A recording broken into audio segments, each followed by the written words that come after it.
calls on Congress to pass a new law banning assault weapons. This as the fallout from the New Dot Connecticut massacre still rumbles in Washington. We'll be back with this and other stories after this break.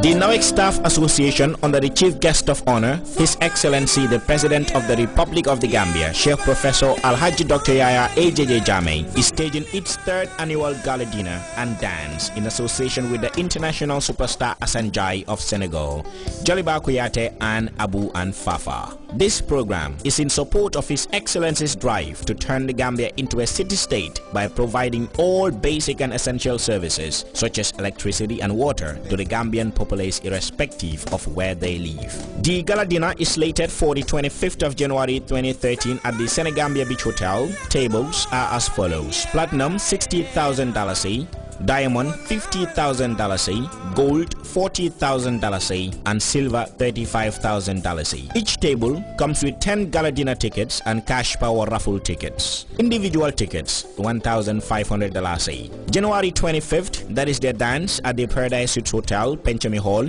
The tickets are as follows: VIP $600 Ordinary $400 Chief Guest of Honor for the night: Modu Turo Dabo, Aja Chan Khan and Fatu Toure. And at Brikama Joko, which is January 27th, the tickets are $200 flat. Chief Guest of Honor: Lamin Sane, Governor of West Coast Region, Aja Fatu Sow, Farato Alcalo and Amidou Ja Oil. For reservations, please call 366-4096, 997-3500, 384-6607, 980-2992.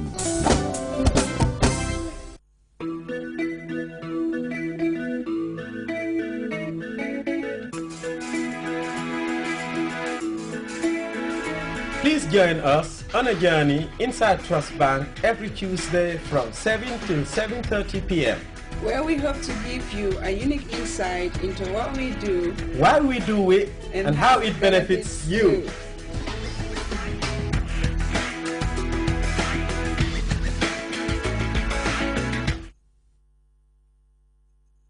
Welcome back.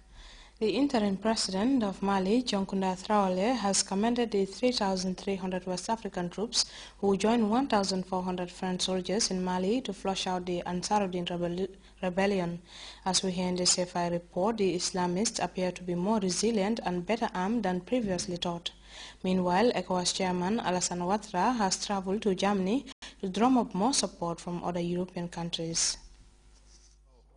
They are to join the 1,400 French troops already deployed against the Islamist insurgents.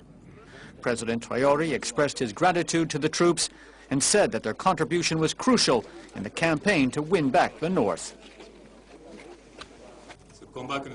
The combat which we are carrying out together, we shall win, because it is a just combat, and because we cannot lose. The reinforcements have reassured Malian authorities. The Islamist rebels have proved to be more resilient and better armed than previously thought. All units are present and being reinforced every day. I believe we have reason to be hopeful. The President also welcomed the Regional Forces Chief of Staff, General Bakayoko, who will coordinate the deployment of 3,300 soldiers sent by West African countries.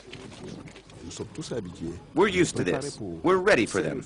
We know what to do. Nigeria, Niger, Chad, even Côte d'Ivoire are used to it.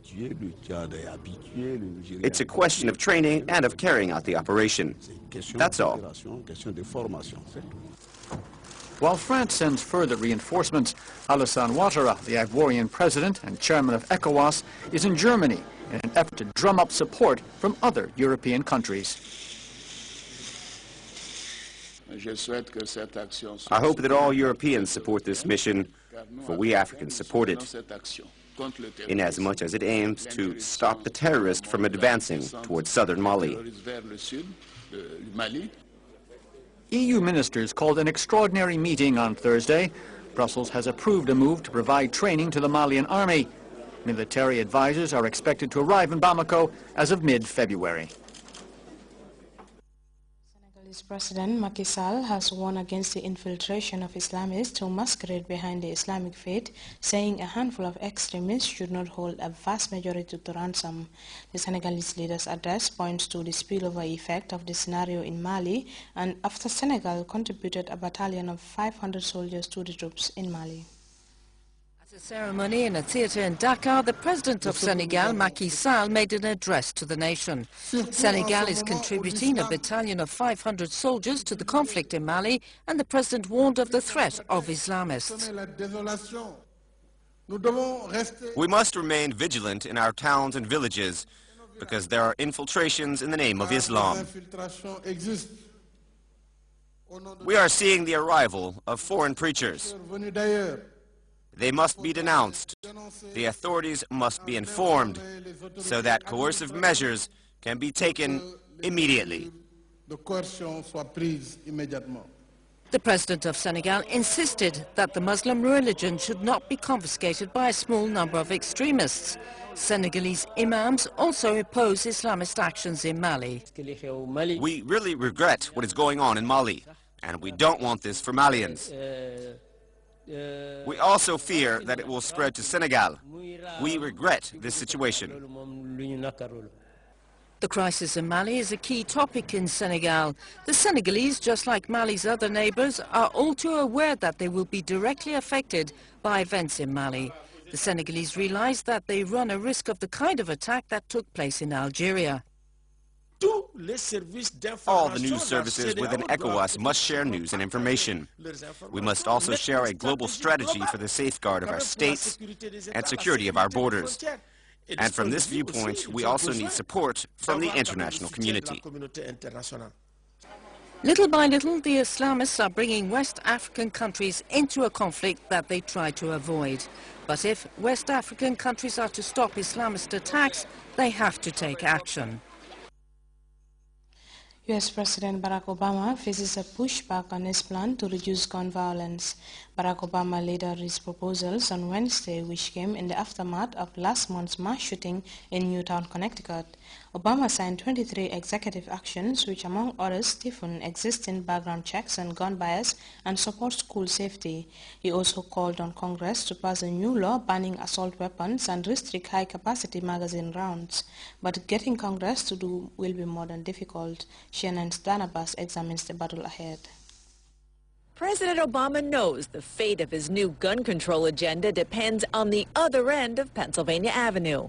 To make a real and lasting difference, Congress too must act. And Congress must act soon. The president also knows his first hurdle is his own party, persuading many fellow Democrats from conservative pro-gun states to take a big political risk. One of those historically skeptical gun-owning Democrats is Senate Majority Leader Harry Reid, but he released a carefully worded statement signaling an open mind. I am committed to ensuring that the Senate will consider legislation that addresses gun violence and other aspects of violence in our society early this year. Another gun-owning Democrat is the Senate Judiciary Chairman, who announced he will hold this year's first congressional hearing on guns. Spare me symbolic arguments.